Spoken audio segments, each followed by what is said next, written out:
بسم اللہ الرحمن الرحیم. یہ معاملات زندگی میں اگر کبھی سوچیں تو کتنا کم نظر آتا ہے آج کل کہ کمزور آدمی ہی بنیادی طور پہ جو ہے نا وہ گیو ان کرتا ہے. لیکن آپ کو ایسی کیسی مثالیں رسول پاک صلی اللہ علیہ وسلم کی سیرت کی اور واقعات تاریخ میں ملیں گے جہاں پہ کہ آپ کے پاس طاقت ہو اور آپ اس وقت بھی سرنڈر کریں. اس میں اللہ کی بڑی حکمت ہوتی ہے. زمانہ جو ہے وہ اپنے تائیں جو بھی بات کہے، تانے تو رسول پاک صلی اللہ علیہ وسلم کو بھی لوگوں نے بیعت رضوان پہ دیے، لیکن وہ کامیابی کی طرف لے کے گئی بات. میں اس بات کو جوڑتا تو نہیں ہوں، لیکن میں اس مثال کو مثال بنا کر اگر دیکھوں تو امام حسن علیہ السلام کی جو صلح تھی وہ بھی بنیادی طور پہ مسلمانوں کے لیے ایک فتح بن گئی.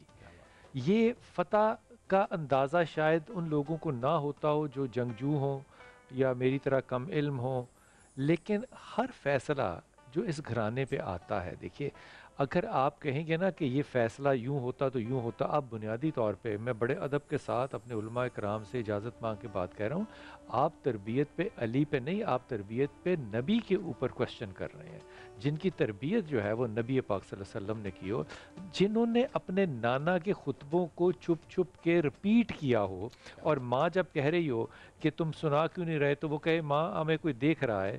یہ جو امامت کے معاملات ہیں میں ان کو تو تذکرہ اور ذکر کر ہی نہیں رہا، وہ ایک الگ پہلو ہے، ایک الگ کریکٹر ہے پوری پرسنالٹی کا.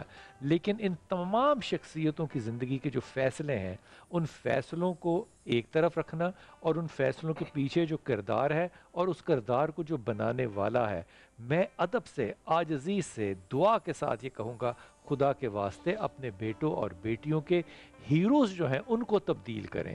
جب تک ان کے آئیڈیاز نہیں تبدیل ہوں گے ان کے کرداروں کے رخ تبدیل نہیں ہو سکتے. فرحانہ آپا، آپ اس بات سے کتنی متفق ہیں کہ ہم ذکر کم کرتے ہیں اسی لیے ہماری آگے نسلوں اور اولادوں کے اندر ہیرو ورشپ کے اور بہت سے کردار بن چکے ہوئے ہیں. اگر کردار ٹھیک ہو، ہیرو ٹھیک ہو، چاہے ہیرو کی نرمی آپ کو سامنے آئے، چاہے اس کی شکست آئے، اس میں سے بھی کامیابی کے پہلو آتے ہیں.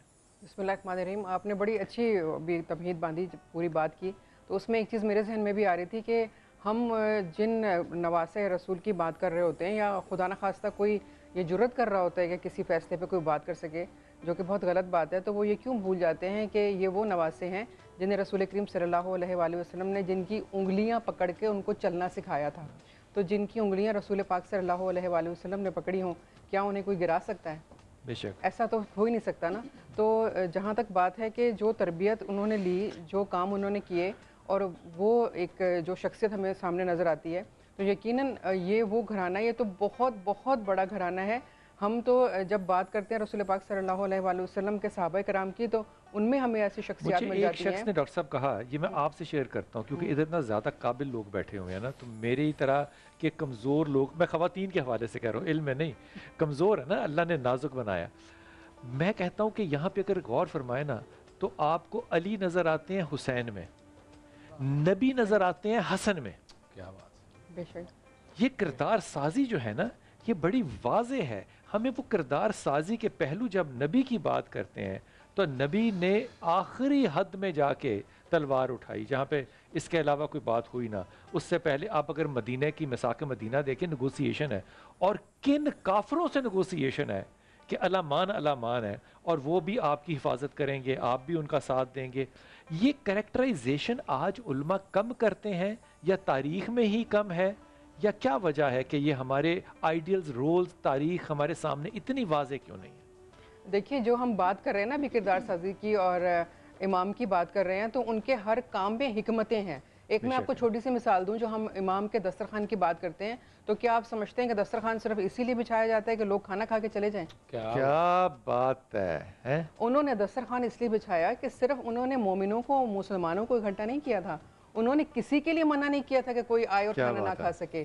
اور اس میں ایک جو تربیت تھی وہ یہ بھی تھی کہ مل کر اور محبت سے کس طرح معاشرے میں رہا جاتا ہے، اور کس طرح سے اچھے اخلاق کو وہاں سے سیکھ کر اپنے گھروں میں جایا جاتا ہے. کیا بات ہے، کیا تو بات یہ ہے. وہ کردار سازی ہے جو ان کی ہر کام میں، ان کی ہر بات میں، ان کے ہر عمل میں ہمیں وہ حکمتیں نظر آتی ہیں. کیا بات. اچھا یہ بات جو ہے نا آپ نے بڑی، یہ ذہن سے خالی تھی، گزری ہوئی تھی کہ وہ صرف اس لیے دسترخوان نہیں تھا، آقا صاحب کہ وہ کھانا کھائیں، وہ سب لوگوں کو بتانے کے لیے تھا کہ سب آ کے مل کے بیٹھیں. تو مجھے واقعہ یاد آ گیا امام حسن کا، وہ جو حبشی ایک جو غلام تھا حبشہ کا، وہ کھانا کھا رہا تھا اور کتے کے ساتھ. تو وہ ایک لقمہ دیتا تھا، ایک کھاتا تھا. عثمان بن عفان کے جو غلام تھے. تو آپ نے ان کا جا کے باغ خریدا حضرت عثمان بن عفان سے. جب باغ خرید لیا اور آپ نے غلام کو دے دیا، اب دیکھیے یہ جو روٹی شیئر کرنے والا معاملہ ہے نا، یہ کوئی چھوٹی بات نہیں ہے. اس نے کہا آپ نے مجھے دے دیا، اس نے اللہ واسطے دے دیا. اللہ اکبر، اللہ اب اکبر. غلام کی بھی عظمت کو دیکھے خدا کی قسم کہ کیا کردار ہے یہ تاریخ میں. ہم نے آج اگر دسترخوان دیکھیں تو دسترخوان جے ڈی سی کا چل رہا ہے، سیلانی کا چل رہا ہے، لوگ ذاتی طور پر برنی کا چل رہا ہے، سب لوگ دسترخوان چلا رہے ہیں. لیکن ماشاء اللہ تعالیٰ اللہ کے فضل و کرم سے ہم بھی ان کی نقص نکالنے سے باز نہیں آتے. ہم نے تربیت کیوں نہیں سیکھی اپنے ان ائمہ کرام سے؟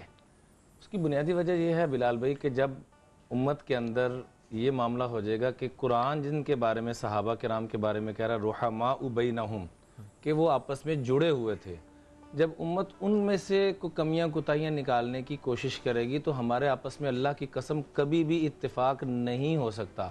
قرآن کے شروع میں آپ آئیں، ذالک الکتاب لفظ اللہ نے بولا ہے، کتابت لکھنے کو کہتے ہیں، حالانکہ کلام اللہ کا ہے، پڑھا حضور نے ہے. ذالک الکلام ہونا چاہیے یا ذالک القرآن ہونا چاہیے، نہ ذالک الکلام ہے نہ ذالک القرآن ہے، کیونکہ اللہ کے اوپر بھی کوئی شک نہیں، حضور پر بھی وما ینطق عن الہوی ان ہوا الا وحی یوحی، کہ حضور جو بول رہے ہیں وہ اللہ کی طرف سے حکم سے بول رہے ہیں. اب امت کے اندر سے اس چیز کو ختم کرنا تھا کہ کاتبین وحی جو ہیں اللہ کی قسم ان میں بھی کوئی شک شبہ نہیں. اور اس میں سر فیض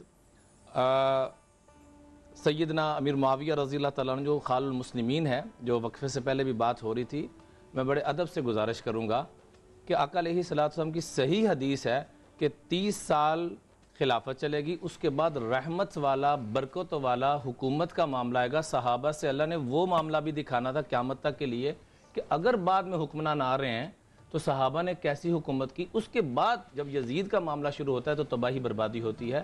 تو گزارش ہے کہ ان ہستیوں کو اگر ہم آپس میں جوڑ اگر ثابت کرنے میں کامیاب نہیں ہیں، کیوں نہیں ہوئے؟ وجہ یہ ہے کہ دلوں میں ہمارا ایمان کمزور ہے. یہ نمبر ایمان, ایک ایمان کی وجہ جی ایمان کی وجہ ہے. اس کی وجہ یہ ہے کہ ایمان، آقا علیہ الصلوۃ والسلام نے فرمایا کہ اختلاف اصحابی لکم رحمہ، میرے صحابہ کا اختلاف بھی تمہاری رحمت ہے. چونکہ ہمارا ایمان ہی کمزور ہے تو ہم ان کی رحمت کے اوپر اترنے کے لیے جا ہی نہیں رہے. اور صاف قرآن پاک میں فرمایا فَإِنْ آمَنُوا بِمِثْلِ مَا آمَنْتُمْ بِهِ فَقَدْ اهْتَدَوْا، کہ صحابہ جیسا ایمان لاؤ گے تو کامیاب ہوگے. ٹھیک ہے حضرت، آپ کی طرف یہ توجہ دلوانا چاہ رہا ہوں. مجھے لگتا ہے ایسا کہ ایمان کی کمزوری اپنی جگہ بالکل قائم ہے، لیکن بحیثیت مسلمان